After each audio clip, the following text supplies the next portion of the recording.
Welcome to E360 TV, the live streaming and on-demand destination for influential voices and enlightened audiences. We offer trending, grassroots, and purpose-driven content across a diverse range of interests. E360 TV is more than just watching programs. We offer the ability to interact with live shows connecting audiences to real, authentic influencers and storytellers while streaming to millions of devices.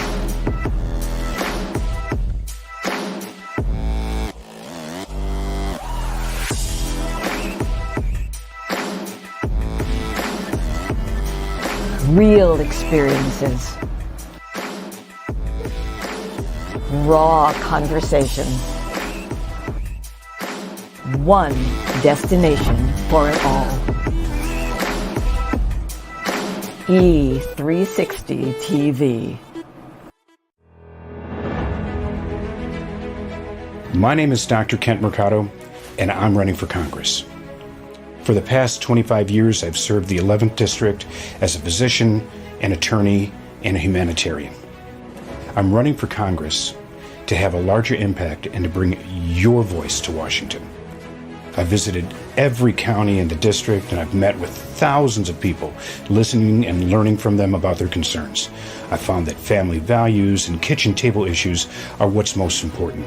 So we need to reignite the economy, improve our educational system, ensure the safety of our communities, provide access to affordable physical and mental health care, and of course support our farmers. I'm Dr. Kent Mercado, and I'm running for Congress to be your voice. Together we can make sustainable solutions for our nation.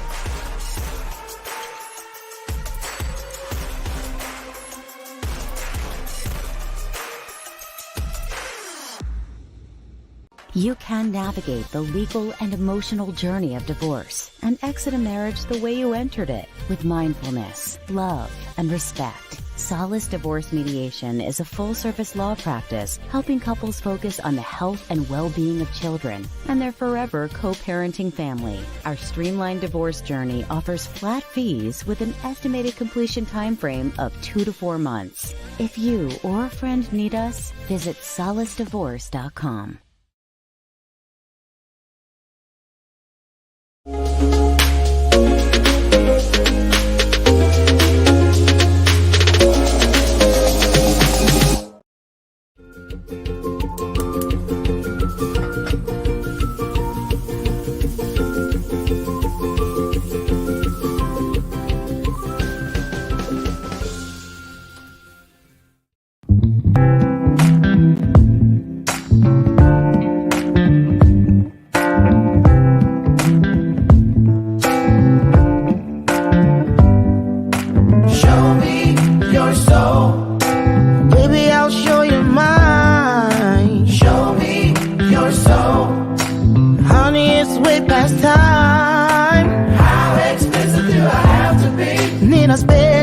Before you get it, baby, show me your soul. And honey, I'll show you mine. I'll show you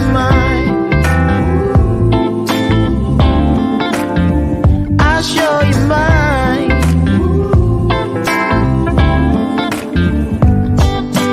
Oh, I'm standing right here holding up a sign, shamelessly displaying my state of mind.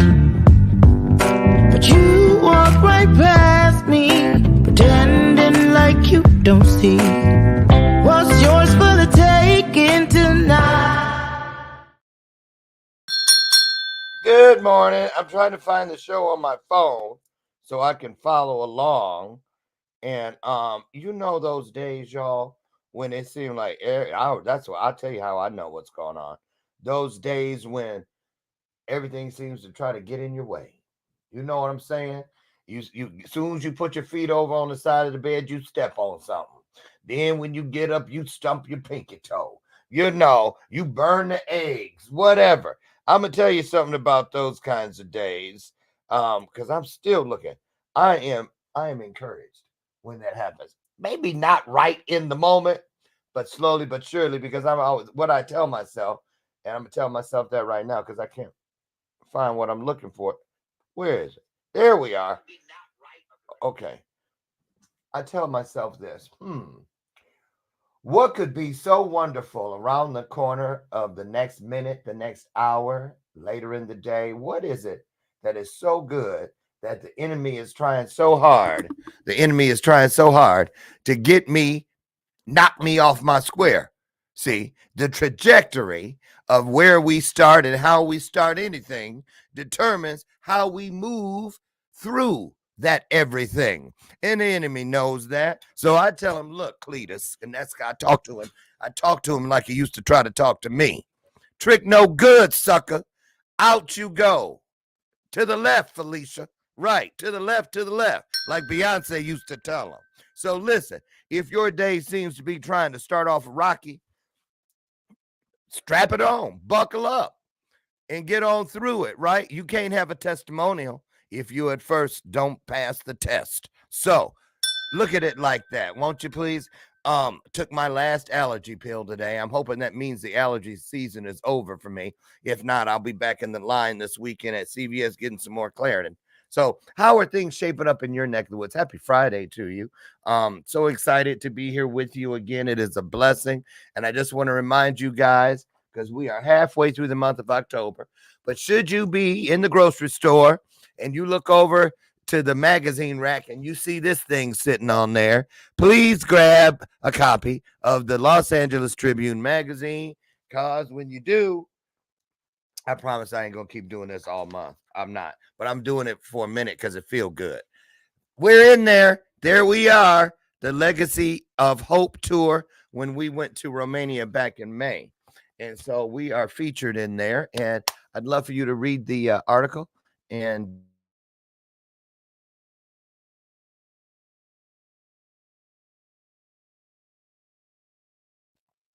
see, there go Comcast trying to get all up in the cookies. Get on out of here. So that's the bell of purpose. When I ring it, it means that there's some truth on the table, and I don't want you to miss it. So I know you're busy and all that, but the bell, just like that bell has a ring to it, so does the truth.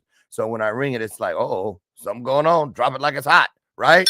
And last but not least, want to welcome to the show my sidekick. She's been here all 7 years, Lucy McGillicuddy Ricardo.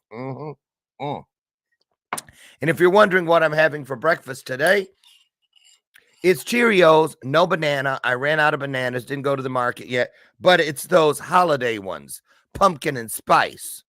To be honest, I give them a 4 on a scale of 1 to 10, but they're underneath that pumpkin and spice is still my favorite cereal, Cheerios.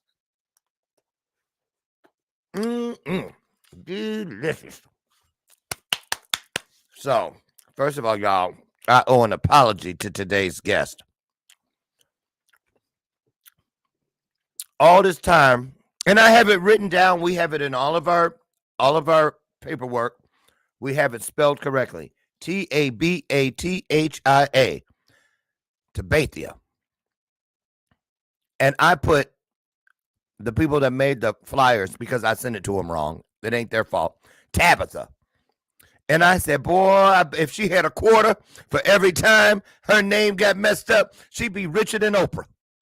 I bet you. So anyway, we have a wonderful guest. She is a recording artist. She is all kinds of things. She's an actress and just an overall great person with a really wonderful story, an empowering story. Came to found her way to me through our good friend, our mutual friend. What's his name? Like my mom used to say, what he name is. My mom was so country, y'all, from Pine Bluff, Arkansas. She'd say, what he name is. And Britton Carter, Mr. Britton Carter.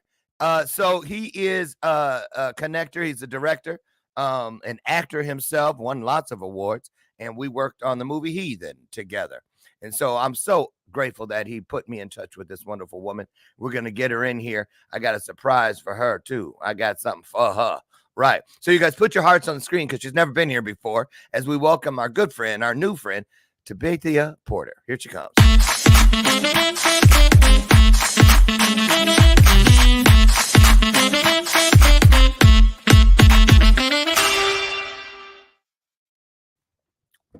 Wait a minute. First of all, who was you just telling off?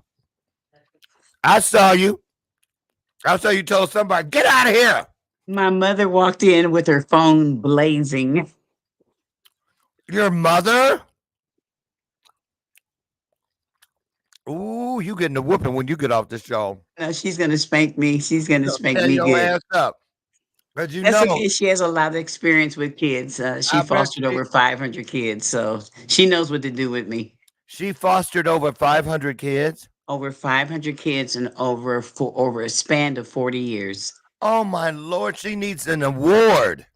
She's gotten the Jefferson Award and a Lifetime Achievement Award for her service. Oh my God, you should have let her call her back in.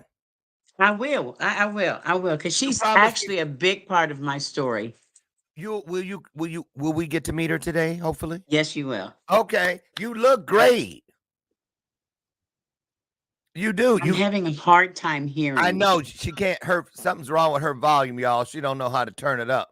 I wish I could just talk louder. Doggone it. I'm trying to figure out a way how we can do that. You got your phone? Yes. No, that ain't gonna work because I'll have feedback on my end. Okay. I was gonna think maybe I could call you. But anyway, I'll try to talk loud. Okay. Okay, so how are you? I'm fine. I was a little disgruntled. A lot happened this morning, but I'm just fine. Thanks for the invite. I'm happy to be here. Awesome. Now you're in Ohio, right? Columbus, Ohio. Columbus, Ohio. Is that where you're born and raised? Born and raised. Okay, so they done heard you singing all around that town, right? Yeah, I've been around. Uh-huh. So we all have to say together, good morning, Miss Porter. Are you ready? 1, 2, 3. Good morning, Miss Porter. Thank you. I don't know why I just have a desire to say it like that. You weren't ever a teacher, were you? No. Because they would have loved you. Kids would have loved you. I had a teacher in 4th grade, Mrs. Johnson. She could sing, and she used to sing the good morning song to us every morning. And we just love, to this day, she's my favorite teacher, Miss Yvonne Johnson. Why? Yes. And she had a beautiful voice, and she was so pretty. I wanted to marry her. Okay. And 4th grade, of course, I had a crush on her because she reminded me of Diane Carroll, who had a show out then called Julia. I remember that. Remember, she was a nurse. I remember that. So listen, why don't you take a second and say hello to the folks? Just I'm going to dip out, give you a chance to just start your own vibe with the audience. Then I'm going to come back. Okay. Okay, all you. Well, good morning, everyone. I'm really happy to be here to share a snippet of my story, and it's based on a book that's coming out in December. I got a book coming out in December called Broken Pieces. And the story basically talks about childhood sexual abuse, which is a very touchy and very sensitive topic to talk about. I was sexually abused at the age of 11 until I was 16. I grew up in Columbus, Ohio. I'm born and raised here and grew up singing in the church. And that is where my musical background started. My aunt was the choir director of the church, and I started there. And from there, my career kind of blossomed. And in the midst of that, I had the sexual abuse issue, and it changed the trajectory of my life. And that's what my story is about, what it did to me, what childhood trauma looks like, and what forms that it can show up in. And so basically, I really want to share um, and give signs of red flags, what it looks like for sexual abuse, so we can protect our children. Yeah. That's a big thing. Our children are an endangered species. I work in human trafficking, and so that whole issue of sexual abuse is very close and dear to my heart. Amen. Same here. Let me tell you something. I want to just say this to you right now, straight right off the grip from the gate. I am so proud of you. I honor you. I'm going to give you your flowers because, so many of us who are victims of sexual abuse, I was, but I still don't talk about it. I throw it up. I throw it up against the wall real quick, but I have never parted the veil, and well, a little bit, but I still deal with triggers from it. I can't wear flannel because I had flannel pajamas on when I was a kid when it started.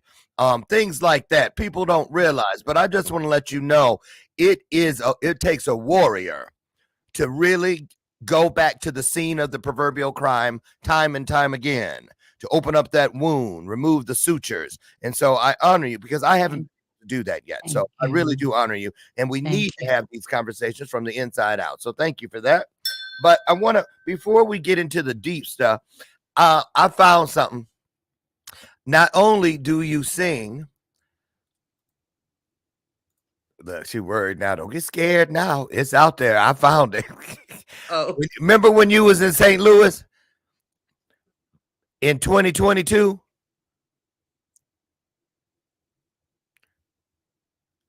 You don't my remember? heart's beating fast. Do you remember when you were in St. Louis in 2022? No, You don't? wasn't in St. Louis in 2022. Are you serious? Y'all done sent me. Hold on. I ain't got nothing for you. They done found something that ain't you. See, that's that name again. Oh my You know what I God. hope though? I hope they got $1 million check for Tabitha somebody, and they accidentally put that extra letter in and send that mug to you. Cause you done went through so much with that name. Huh? You're right. Okay, tell us the story about how you got that name. It sounds like a combo.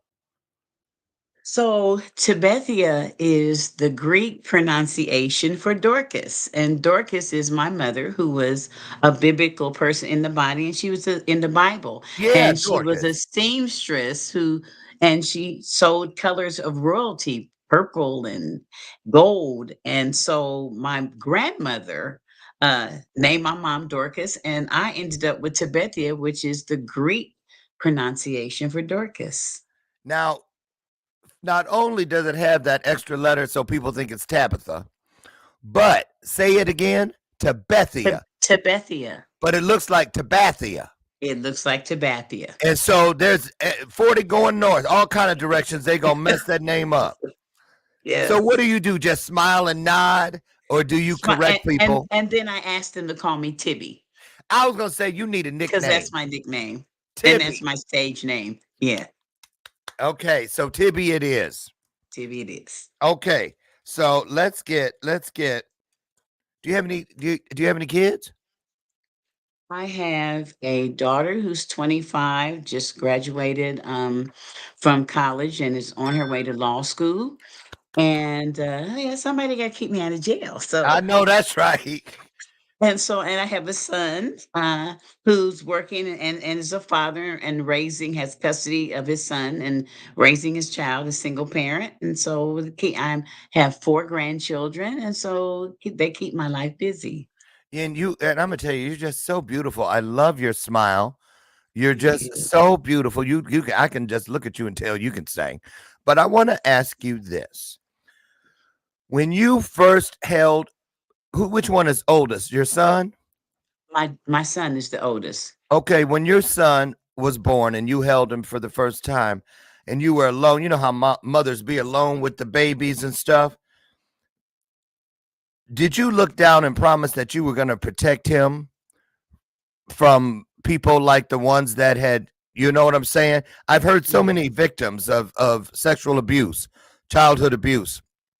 say that that was one of the first things they did when they had their children was they just knew that I'm going to make sure no way, no way, no way, Jose, this is going to happen to you. Talk about how you clearly your children know about this backstory.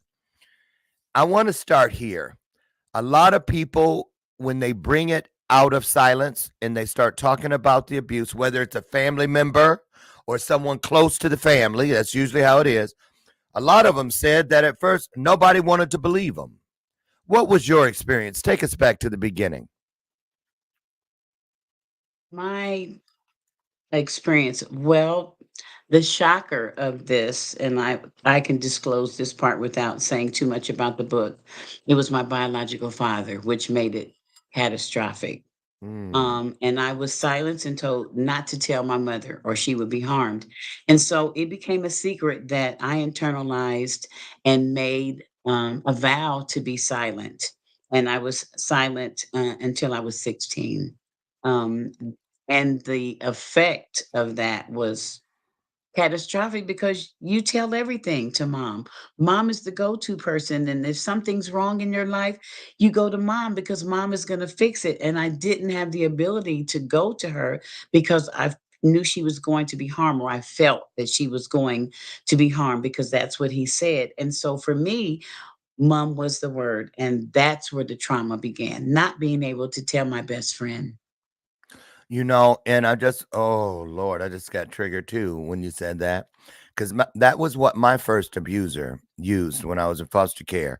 They tell us where your family lives. And wouldn't it be horrible if you woke up and found out that their house burned down and they all died and it was all your fault? So if you tell anybody, dot, dot, dot. And it feels so real at the time. It is, At the yeah. time, So you were how old when the abuse began? it started at the age of 11. And I finally told my mother at the age of 16. And by that time, so much damage had been done. Was he still in the house at that time? Well, when I told her, that ended everything. Marriage, everything collapsed. The whole foundation of family, stability, finances, it all went away. And so, along with the abuse, we had to deal with living life with the truth and how to navigate our new lives. And at that time I was ready to go to college. I left in a trauma mindset, went away to college, and my mom had empty nest. And of course I'm an only child. So that Oh, is when she began her fostering journey, trying to figure out what the heck was wrong with me. And maybe so she needs a sibling, that that sort of thing, or somebody to.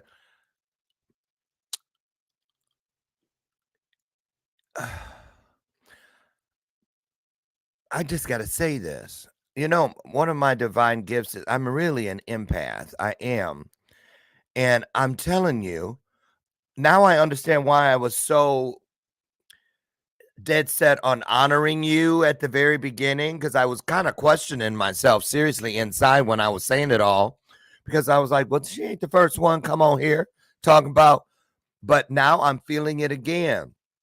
They tell me, and when I say they, I mean everything greater than myself, that the world has no idea how heavy this was for you.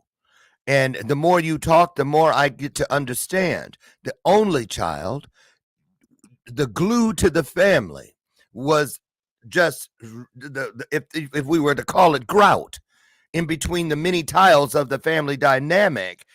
All the tiles were shattered and the floor was just left in rubble when you came out. So you came out. Clearly, your mother believed you. Didn't I have a feeling you didn't have to convince her? Did she say she had suspicions afterwards or no? Well, the thing about it was the reason why she wasn't suspicious is because my mother worked at nights, which made it convenient for him. And so she worked at 3 to 11 shift. And so from 3 to 11:30, when she would come in, I was in total trauma. every night. And even though it didn't happen every night, the trauma was there because you didn't know what day, you didn't know what moment it was going to happen. So my trauma began on the walk home from school every day.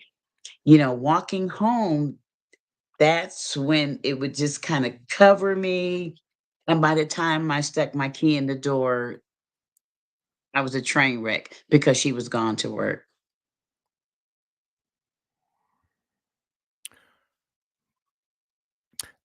Ooh, this is a lot. It I'm is. just telling you, and I've never felt like this in an interview with a victim. I am telling you what I know. I have never felt like I'm feeling, and it's messing with me some kind of way. I'm gonna say this. I'm told to ask this question next. Talk about that unspoken, but that look.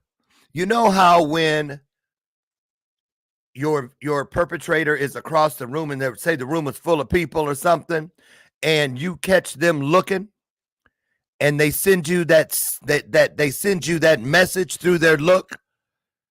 You know what I'm talking about, don't you? I absolutely do. Talk about that kind of stuff because you're never away from it. You can be in a room with 30 people and your perpetrator and feel just as vulnerable, just as fearful as if you were in a dark room with them alone. And talk about how you were dealing with this. How did you keep that beautiful smile from disappearing and your personality from being buried? How did you do it?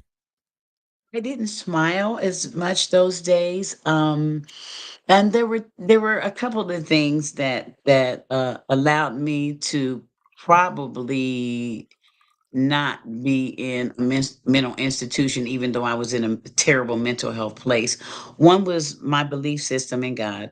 It kept me grounded at times when I really wanted to go askew. The other thing was music. I've been a singer. It's always kept me in my happy place. And so when I would go to that place, when I saw those penetrating looks, when I felt that feeling, I would sing and I would go into a place of prayer. I probably was a very spiritual girl.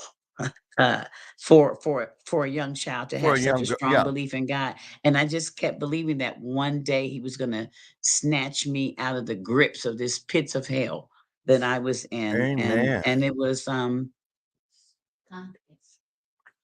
Is that mama? that's mother And she already knew you was on. So who's she goes, who's in my ear. she said, "I'm coming back in there. I ain't got my phone on this time. Hi, mother. He's saying hello to you, mother. Hello. He said good morning. Aw. Well, I want to ask you this, Tibby. As a singer, are you also a songwriter? Yes. Okay, I had a feeling. I was like, I bet you she had to. Did you ever pour what you were feeling inside? This is a two-part question. Did you ever pour what you were feeling inside your songwriting? And then I also want to know because you were a spiritual young lady, and a lot of people that I've talked to about this sort of thing, they report that there was a section of time, a period of time. It's never the same for anyone, of course, but when they were literally angry with God. Were you ever angry with God? And then you can come back to whether you added any of this into if it worked itself into your music. There definitely was a time that I was angry with God. It was a twofold thing. I loved the presence of God in my life, but as a child, I couldn't understand why God would allow something like this to happen to me, that my innocence would be snatched away from me. And I would be living in this black hole where I wasn't even able to communicate my pain. Right. And what made it worse, not being able to talk about it. When there's a reality place, you're living in this space and you're navigating in this space, but you can't let it out. And so the fact that I was silenced, that dark place, I wasn't um And so I'm a playwright. And so, Oh, I wrote plays, and some of me and my creativity came out in the plays. I was able to move some of that energy into something positive that kept me afloat as much as I could be. I mean, but at the same time, I traveled in a dark place. Went to college, navigated through that in a mental health place, got an opportunity to sing when I came out of there, and I did not come back to, I took some opportunities to sing, did some stuff on the road. I worked with Johnny Cash and some other okay. singers, background Oh, singers, you and had to be good then, because those country singers, they love some black background singers. yes, I yes, they sang some do, and backgrounds for that's Waylon exactly what I Jennings. was. Yeah, Waylon Jennings, Glenn Campbell. And I used to ask them, why y'all always like, and they would go back to Elvis and say, Elvis opened up that door. He was, but Johnny Cash, that boy. But that's funny that you would say that, because I worked with the Elvis Presley impersonator for a period of time. Was it good?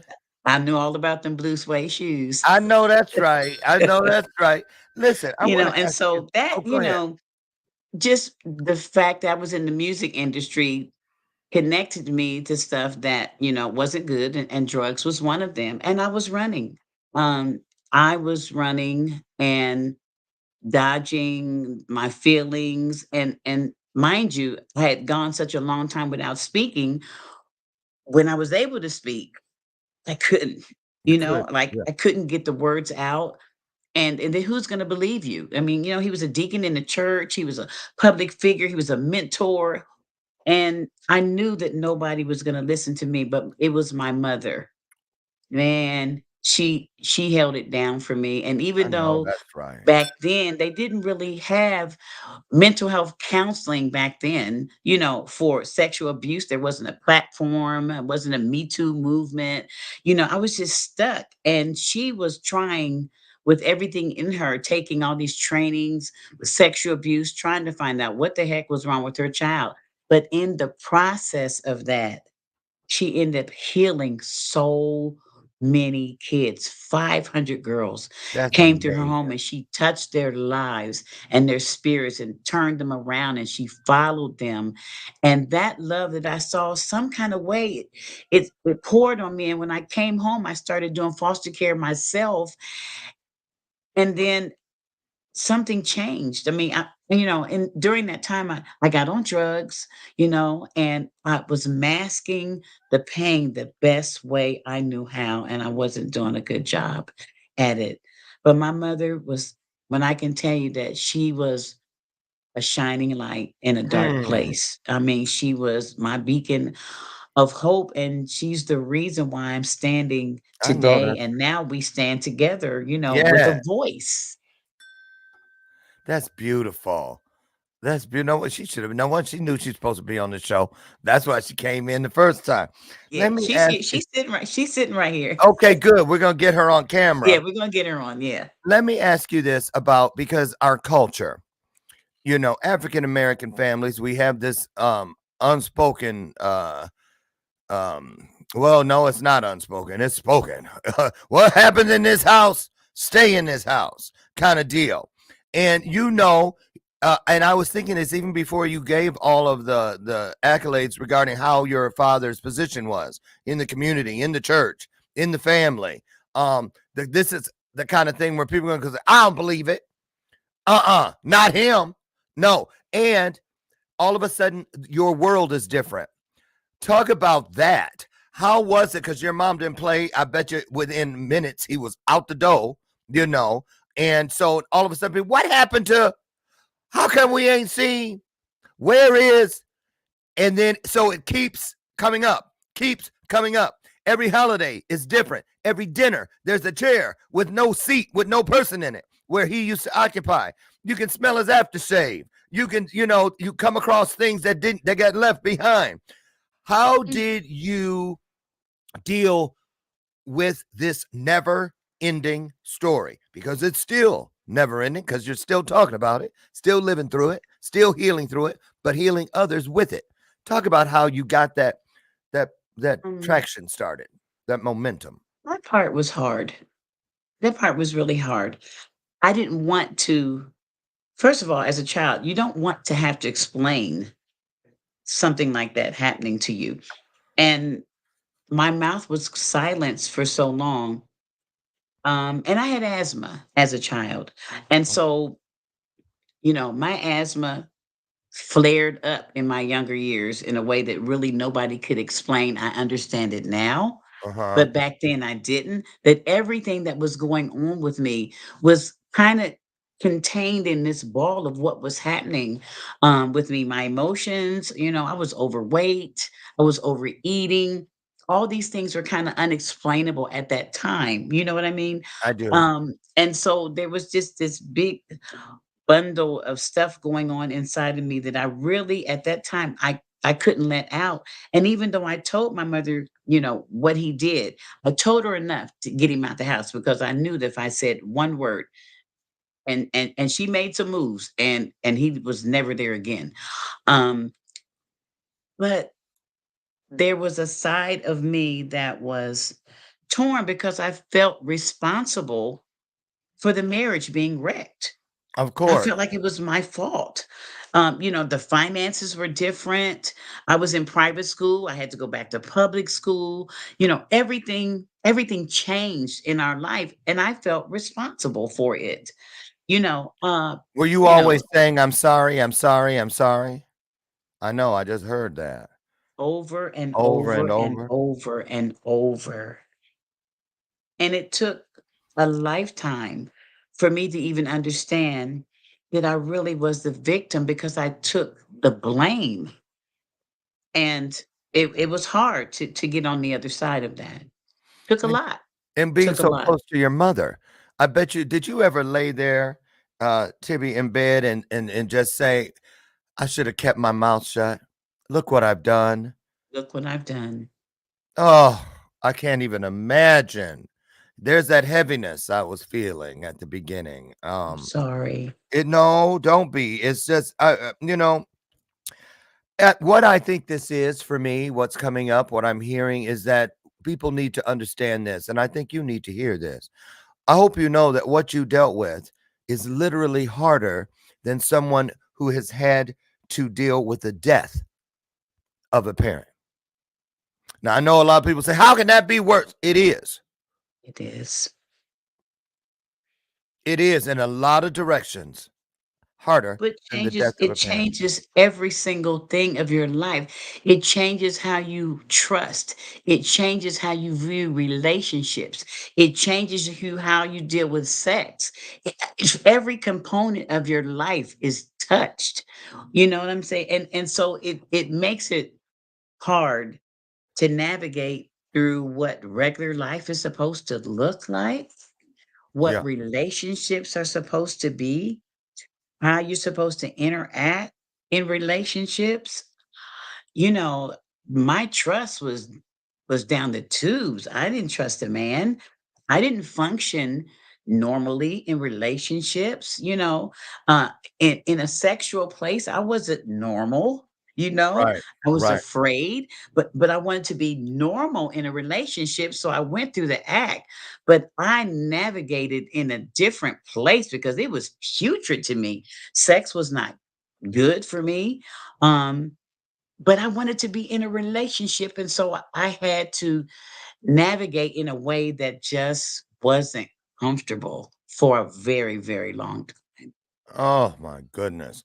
Let's oh oof. I need one of them church fans. You know, the one with the little You need a black church girl with the fan? white gloves. Remember her? The little black girl with the hat and the blue on. Yeah. Remember I'm getting ready to call a Ursher for you. her? Oh, let me go to the place about because listen, people don't understand, or maybe they do, but there's so many elements. For instance, back in the day we had photo albums. So when you sit there when people come by and you turning the pages and making that sound because of the plastic. But I bet you your mom went back and took pictures out because you try to erase, but you cannot completely. You understand what I'm saying? Because even when Yeah. you tell stories about, remember back when we had that family reunion in 73 or whatever, and then everybody's talking about something, and then the person's name comes up and everything gets quiet. Things like that never go away. They never ever go Never, away because never goes away. that's right. That's right. So let's talk Didn't about, understand that. oh, and who was That that? was my phone. I'm Hi, just phone. trying to let me Listen, cut it off. that's okay. I want to ask you about this though. Let's talk about the healing. First of all, I was curious. You mentioned that you had done some work in the trafficking world. Talk a little bit about that. How'd you get in there, and Uh, what kind of work do you do? I started a woman, Dr. Marlene Carson, is head of a trafficking agency. And I started just kind of following her. And I wanted to meet her. I was just intrigued by the work that she did. And finally, I made contact with her. And I don't know, it was like a kindred spirit. I went on a retreat with her and some other women who had been in trafficking life. We made a connection, and the next 4 years of my life was a journey. Her impartation in my life, she has been like a mentor and a friend to me, and we've traveled, the last 4 years in this place of reaching out to women who have been trafficked and sexually abused. And so I work as an intake director, and so I see these women coming in, and they've got substance abuse problems. They've got catastrophic mental health, dual diagnosis. And, and they're reaching out for help. They've lost their families Oh, along the way with children's services and different things happening in their life. And we help them heal. So we had a facility where these women would come and just heal and try to pick up the pieces of their life, connect them to mental health resources, connect them spiritually, help them navigate finances. I mean, because face it, when you've been trafficked, you've been picked up for prostitution 100 times. Nobody wants to give you a fair chance in the working world.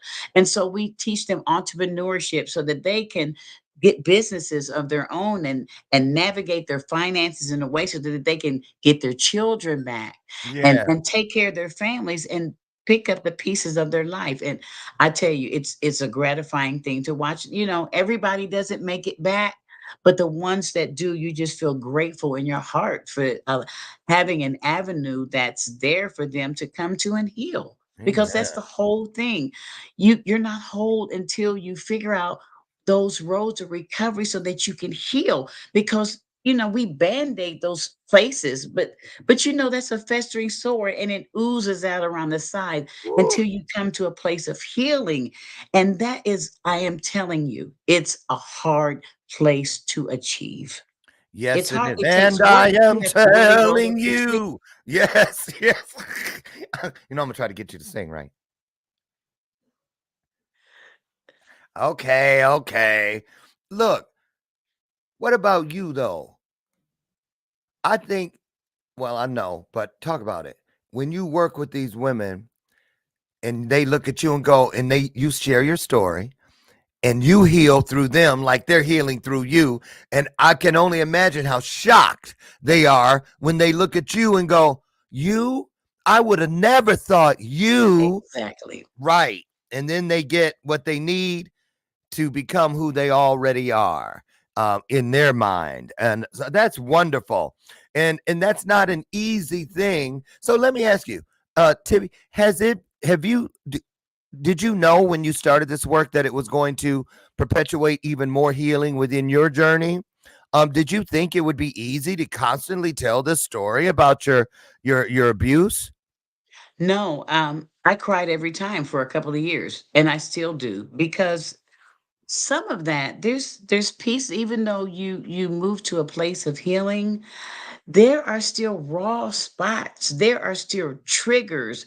There are still moments. There are smells, scents, Yes. colors, things that remind you.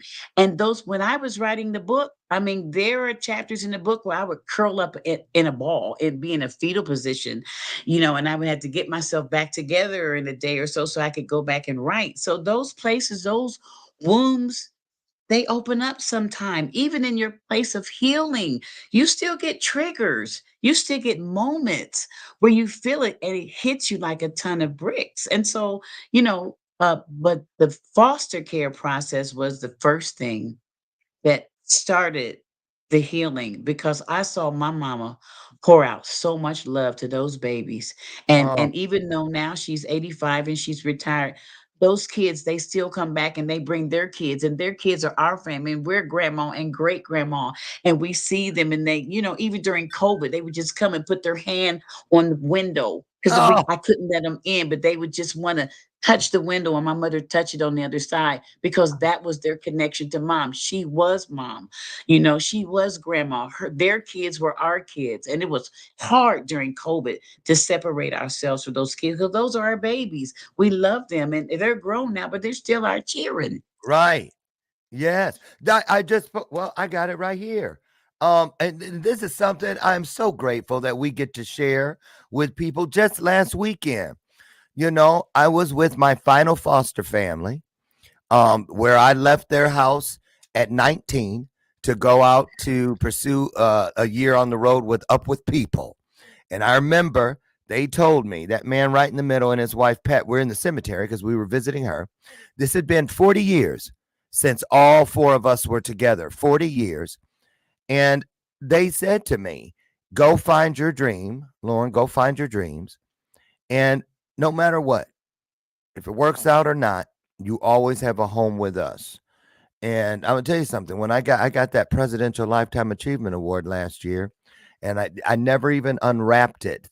It was wrapped around the edges. I took it straight down to that house, Gene's house, my foster father, and it Oh, hangs there because would have never made it. So fostering is such an anointed thing when they're it doing it for the is. right reasons. We hear a lot of stories about those horrible foster homes, and not all of them should have been able to do it. But there are those rare ones, those wonderful, wonderful anointed places that give you a lifetime of healing. And sounds like that's what your mom did over 500 times. That's just amazing. And so have you fostered yourself? I did for 12 years. My mom fostered girls. I don't know how she did it. Hey, I oh, made fostered it worse. Uh, I fostered boys. I had the Rough Riders, and so she talked other family members to going into foster care, and so we had a network in our neighborhood. We had 5 foster homes they were all fostered by my relatives, and we had a network of support that we helped our kids. We did meetings together, functions together. Kid of the month, we will reward them, different things like that. And we came up with our own network inside of the network of foster care that we had to embrace those kids and love them and meet them where they are and try to go to the core of their pain and pull it out and just pour love into them. And when I saw her do that, how could I do anything but start the process of healing my own self? I was healing when I didn't even know I was. Hercules, Hercules. Oh my goodness. Oh my God, I got chills. My elbows got chill bumps. I didn't even know that was possible. Yay. How you So, do that? okay. Oh my goodness. And I just thought of another thing. I bet you anything. If you had that many people, 5 homes, all in the neighborhood, you know how it is in a small town, you probably got kids of people y'all knew from time to time. Sure Juanita's did. boys, and right. Yep. You're right. And so that must have been a challenge because you got to stay inside you got to do what the courts and stuff telling you to do. Sorry, Juanita, you can't come over. But you know what I'm saying? A lot of things, Okay. but to keep. So you were fostering the kids, but I bet you were fostering some of those parents at the same time, right or wrong. The same time. And you would even Wow. get instances where you'd run and get relatives. They Get got your things own going on in the family's home, family. and yeah, and you got to wrap around them. And some relatives came into care, and so you still had to do what you were supposed to do, even though you understood um, the inner goings on in that family, or maybe you didn't understand because you didn't know. And here's what's really crazy about it after all. And so, in foster care, they have the LSWs come in and counsel with the kids and those kind of things, and sometimes that worked, but more often than not, it didn't because the kids they didn't have a relationship with the With that. kids, so they trusted enough to tell them what was going on. But guess what? They told us. Yep. They told us. Of course they did. And so now we're finding out 20 years later that half the kids we had in care, their trauma was from sexual abuse. We didn't know back then. But as adults, they're coming and telling us now they were in sexual abuse trauma. Like 85% of those kids that came through the foster care doors weren't just suffering from just neglect, but sexual abuse That's that right. was unspoken because their voices were silent. And of course, who could relate to that better than me? I was silent. Ooh, we. Mm. Let's go back to tell us about SOARS. SOARS is my nonprofit 501c3 organization. It's Survivors Overcoming Abuse Recovery Services. And um, so I've always been in the arts. Had a dance ministry for 21 years, theater ministry. And so what happened was every kid that came into care, they ended up doing something artistic. So some of them knew that they had gifts, others didn't. And the Bible talks about stirring up the gifts. And so a lot of those kids found out what their giftings were through the creativity of acting in my plays and dance and rap. And so they were able to spill those creative energies, pour them in. I had gangbangers in my house that took their rags off and threw it down and said, I'm done. They wanted to create music. They wanted to do dance. So I had dancers and singers and rappers. And so every kid that came in care, black, white, or green, you knew you were going to do something in Miss Tippy's artistic. So they just Wow. got ready. You're going to dance, you're going to sing, you're going to rap, you're going to do something. And so that stirred up that artistic ability in them. And a lot of those kids are artists today. In mime, I teach mime. And some of them are Oh, interpreters. They took it to the next level. wow. Just amazing. Before we get out of here, we got about 5 minutes left. I wanted to give you an opportunity to tell everybody about what's around that corner for you. I know you're acting. You want to talk about that for a second? You're doing some acting, right? Well, right now, I'm writing material, and all the material that I'm writing is centered around the book because in my crazy mind, I'm thinking movie, and so the material that I've written is centered around the material that's in the book, my feelings, my interactions, my dark place in drugs, my dark place in mental health, relationships, and Mm, so it's kind of a neo soul. It has everything and it has jazz, it has gospel, it's kind of compilation of different kind of things. Because when I wrote the material, I mean, I was feeling different ways every time, sure. I started writing, and so this is a different kind of journey, but I am loving every single second of it.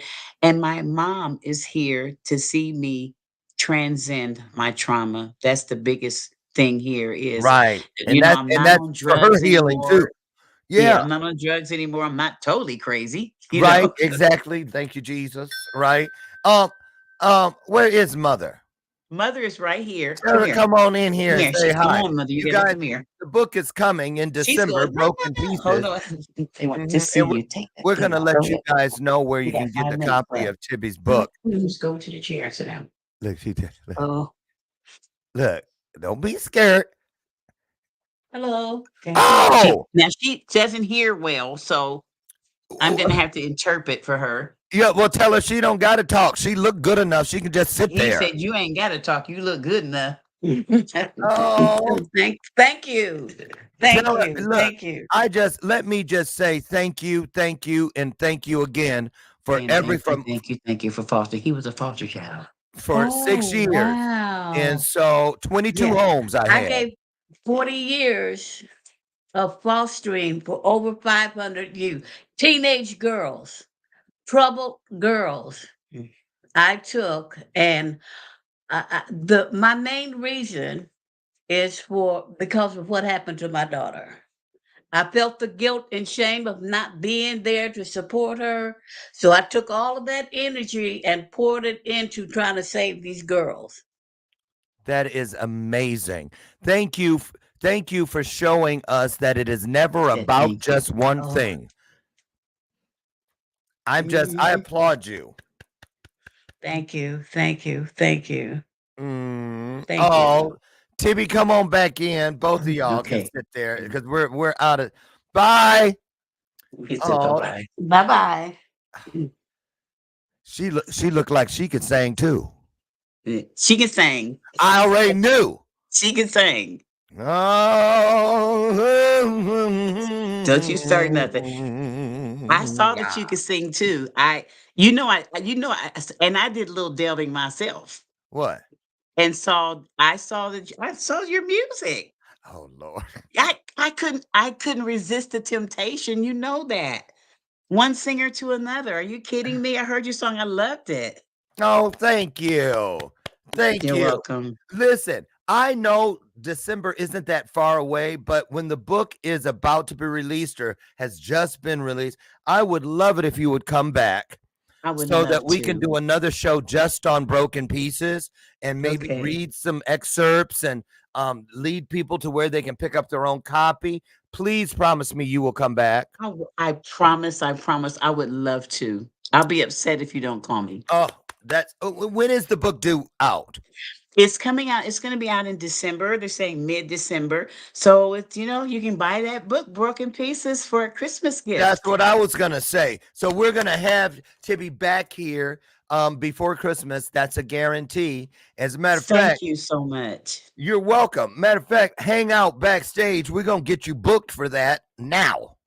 Okay. Okay, Okay. Sounds good. perfect. Can't wait. Thank you Thank you so so much much. for pouring your heart out, for sharing your journey with us, and for giving us something to reach for. And that is more hope, more hope, and more hope. And I really appreciate that. Thank you so much. And I want to thank Thank all you of for you. having me. Of course. Thank all of you for being here.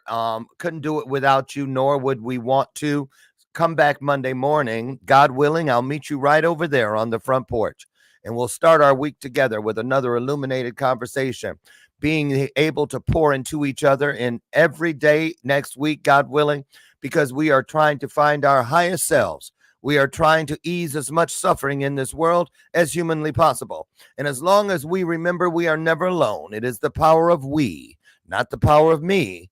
We're going to be just fine. I want to thank you for joining me all week and for helping me find my highest self in this day. Now, as I tell you every day as we get out of here, I love, love, love you. And there ain't a damn thing you can do about it. I'll see you Monday morning. Have the best weekend ever. Tibby, thank you. Great job. Great job. Thank you. Mwah. Thank you. Bye-bye. Bye, everyone. Bye. Bye.